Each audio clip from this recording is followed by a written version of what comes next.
Good morning. Hey, it's Dr. James. I hope you're off to a beautiful start today. It's so good to see you. Thank you for your time and thank you for your energy. And today I am preparing myself for a whole bunch of comments coming from you because I'm going to talk about something that came from a study that is definitely going to surprise you. I had to read this several times because I was reading, I was thinking, there's no way.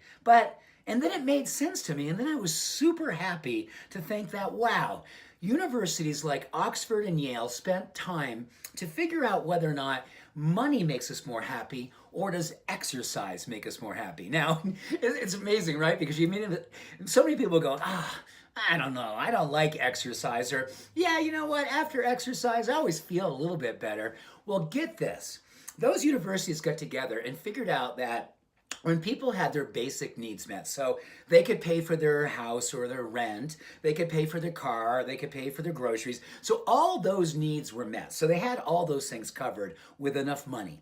But when it came to having a lot more money or whether or not exercising literally gave them the neurochemical experience of happiness. So emotionally, were they more happy if they had a lot more money or thought about having a lot more money? Or just getting your exercise in every single day, that actually made you more happy.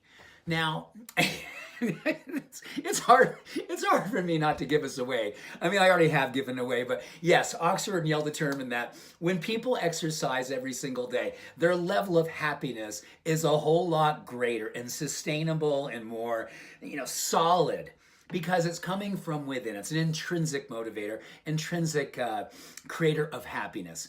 And when people were spending time trying to think about having more money or going after more money or doing all the things to get more money, they were not happy. They were not nearly as happy as the people who just moved every single day. But here's a little piece I want to throw in there, a little like anecdotal evidence that I think it's a great study. But here's what's fascinating. Here's what we know what happens when we exercise. Of course, you're lifting serotonin, which improves your happiness, and you're listing dopamine, which helps with motivation and commitment and focus.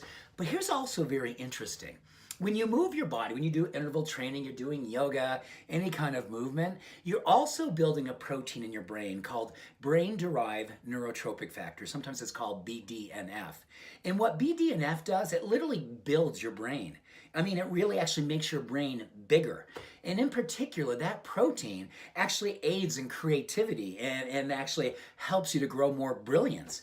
And what's so fascinating is that when they've looked at really successful entrepreneurs, the very creative ones, the ones who really go out there and they really disrupt a certain segment of business, these are people who typically have a very strong morning ritual with exercise. They don't miss a day.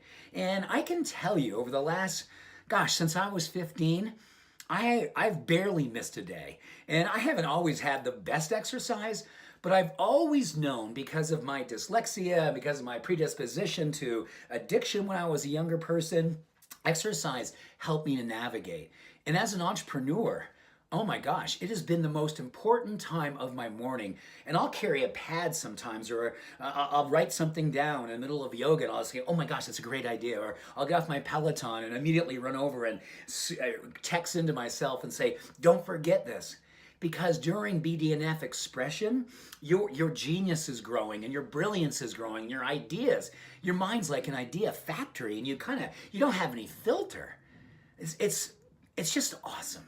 So money, sweat, exercise, they're all amazing and they're all wonderfully important, but let's really get clear that if you want to have the kind of abundance that maybe lead to amazing abundance on the material side, don't go after money first.